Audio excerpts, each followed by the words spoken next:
Hello, hello. How are you guys doing? How are you guys doing? Happy Monday, everybody. It's another Monday in 2017. TGIM. It's the second Monday in 2017. How was your Monday? How was your experience today? How was work? How was your day? I hope you had an awesome day. I hope you're not wasting Monday complaining about it. I hope you had a good day today. I always say in the mornings at work, and everybody gets mad at me, and they're like, "No, it's TGIF. It's TGIF." That's all right. It could be TGIM. So, all right.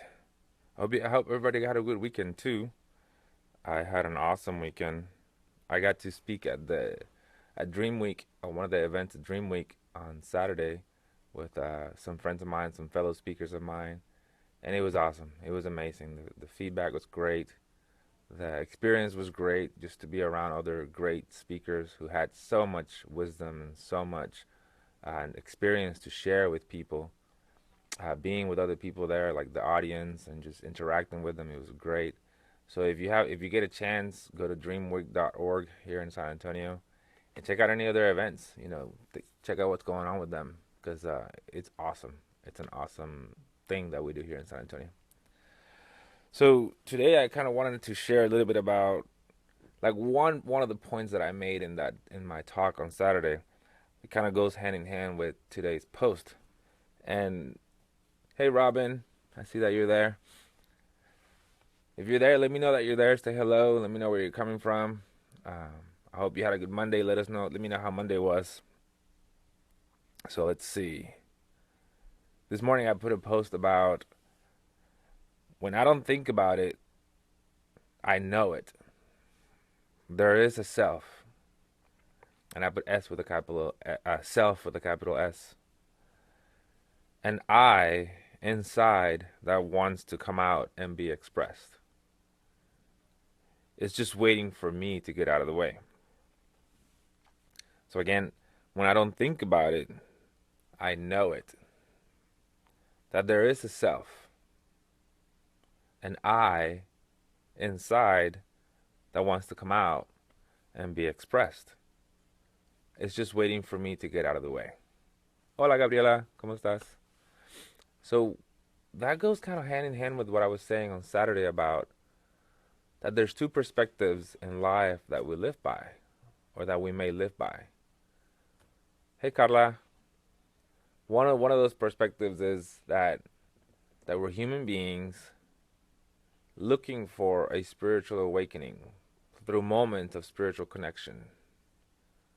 The second perspective is that we're spiritual beings having or dealing with a temporary human awakening.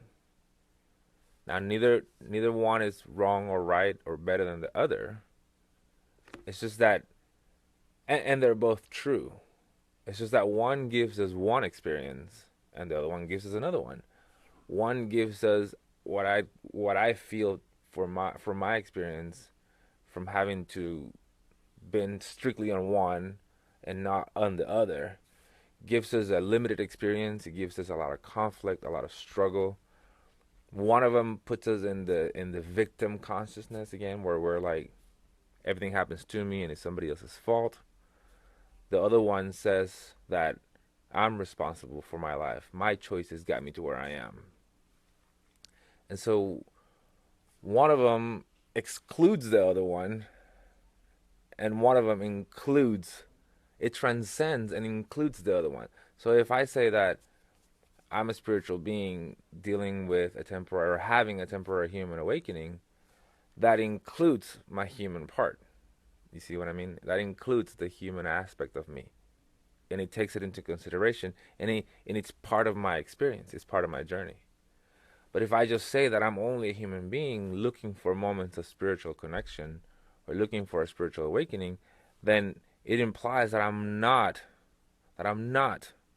a spiritual being, and that I'm looking for to connect spiritually or have moments of spirituality. So those are kind of the two perspectives. Hey Maria, hey Chastity. Those are kind of the two perspectives. So if let me know what you think. Let me know what perspective do you live by, what you go by. for me, it was that I had to get to that breaking point in my life. Believing that I was only a human being, believing that I was just here and that I was looking for moments of spiritual connection by going to church, by reading the Bible, by however you get your spiritual connection. It doesn't have to be church; it could be other ways. But that belief limited my experience because I was only in one circle of truth, right? But there's a bigger truth, you see, that also includes the circle that I believed. So once I broke through that initial circle and I'm in this other circle of truth, it also includes the inside circle where I felt that I'm a human being because I am. But I'm also, the bigger story is that I'm a spiritual being. And so a lot of the posts that I put of that book, the journey, it's like the soul's companion or the a journey through soul or something along those lines. It's a journey of connecting with that part of me, which um, you could call it the invisible self, or you could call it the higher self, the true self, the God self, your divine self, whatever you want to call it. So when I speak of connecting with soul and getting to know soul and having an experience with soul, it's that. It's connecting with that divine part of me and getting in relationship with that while I am and I do that while I'm a human being having this human experience. That doesn't discount it. So for example, I may be having some conflict with something. I may be dealing with a conflicting situation that's causing me pain. If I only believe that that's the only truth, that my circumstances are not desirable, that I'm in pain, that I'm suffering, that I'm going through something that I don't like, then I'm going to gain nothing from that. I'm going to gain no value whatsoever. But if I've been developing a relationship with soul, with higher self, with my truth, with my invisible self, well, then that means that my personal self, which is my personality, my ego, my physical self, can draw wisdom and guidance from that divine self to help me through my physical experience that I'm having that currently is causing me conflict and struggle. But if I'm only relying just on my physical self, that this physical experience is the only thing that's true right now, then again, I'm going to be limited. Because again, we have a duality to ourselves. Even in the oneness of all, there's a duality there. I'm a human being and I'm also a spiritual being. But I'm a spiritual being having a temporary human experience. So that's why I always encourage you and I want to invite you to develop a connection and a relationship with soul, with higher self, with your divine self. A lot of people call it, your God self, whatever works for you. So that's kind of the reason for that post that I put. Let's see. Anybody?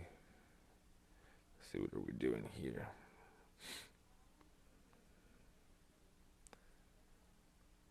So yeah. So I hope that this one little thought kind of helps you a little bit and just gives you something to think about. You may be asking, what are some ways to do that? How do I connect with soul? How do I connect with my invisible self? How do I connect with my divine self, with my higher self? Well, a lot of the times, one of the fastest way to do that is through meditation. And if you don't like that word, you know, use another one. Use a word that better helps you understand what it is that you're doing. Me time, quiet time, personal time, breathing time, self observation time, whatever works for you. And so I always ask friends and clients and patients, how do you practice life? How do you practice for the game of life? They just look at me with like the deer in the headlights. I don't know. I mean, for every other game, we have practice time. We practice for basketball. We practice for baseball. We practice to play the piano. We practice any other talent, any other gift, any other craft. We practice. You had to practice to write. You had to practice talking. You had to practice walking. It all took practice. So how do we practice life? Because for me, all meditation is just the art of letting go and letting be. It's the art of surrendering to life. Or you could say meditation, because a lot of people like prayer, and prayer is great. And so prayer, I see prayer as me having a conversation with God, and meditation is me listening to God. I always tell people, in those cartoons, we had the little devil and the little angel on the shoulders. In the cartoon, the little devil is like screaming in your ear. The little angel tends to whisper. Okay? So, how are we going to listen to that wisdom, to that voice of the angel that's trying to guide you through life for the better, for your highest good, when you have this little devil screaming in your ear? Well, in the metaphor here, the little devil would be your mind, that constant chatter. So through that practice of meditation, to that practice of letting go and letting be, you kind of slow down the stream of thoughts that are coming in, right? You just slow down the frequency, and you kind of get the idea is to get into the gap. So as you slow down the stream of thoughts that are coming, right, little by little with practice, maybe you go from to something more like boom, boom, boom, and then with more practice, maybe you get to like a boom, boom, boom, and with more practice, maybe you get to a point where you're like boom, boom. And so ideally, what you want to do, you want to get in between those thoughts, in the gap in between those thoughts, and extend that gap as much as possible. Expand that gap, expand that silence, and try to hold on to it. Even if it's for 30 seconds, 10 seconds, that's fine. Because in that realm of your divinity, that realm of your holy truth, there is no time. So 10 seconds could be a long time. So as you get into that practice of letting go and letting be, letting the thoughts go and letting them be, if you have an uncomfortable feeling, letting it go, letting it be. If you have an itch, letting it go, letting it be. If you hear a noise, letting it go, letting it be. As you practice that, when life comes at you and something uncomfortable comes, or something you don't like comes, guess what? You can let it go and let it be. You can let it go and let it be. And then now you have a choice. You can say, well, that's not something I can honestly let go. I need to respond to that. But see, now there's a difference. I can respond to that. I'm not necessarily reacting in autopilot to that, in anger, being triggered. Okay? But now I have a choice. I can say, I'm going to respond to that, or I'm going to say, I'm going to let that go. So that's the practice of letting go and letting be, letting go and letting be. You do it in meditation, me time, personal time, quiet time, whatever you want to call it. Find whatever works for you. And just to give you a tip, if you want to give it a try, for 1 week, simply go find some quiet time, some peaceful time, whatever you want to call it, a place in your home, or you can be outside in your backyard or in a park, and close your eyes. Take a couple of centering breaths, deep, slow, relaxing breaths, and with your eyes closed, start narrating whatever you notice. Just go through your senses. What do you hear? What do you feel? Do you feel the wind? What do you see? You, even with eyes closed, you may be able to see. You maybe see colors. Maybe you see visions. I don't know. Maybe you see shapes. What do you see? What do you smell? You know, go through your senses, right? And then you want to go from the most obvious stuff. And once you've run out of obvious stuff, then go to the subtle. Okay? Maybe you say, I can feel my breath in and out of my nose, or I could feel or hear my heartbeat, or I can feel a tingling sensation in my arms. Whatever, you go through the subtleties that you feel or hear or sense. And then do that for a week, every day.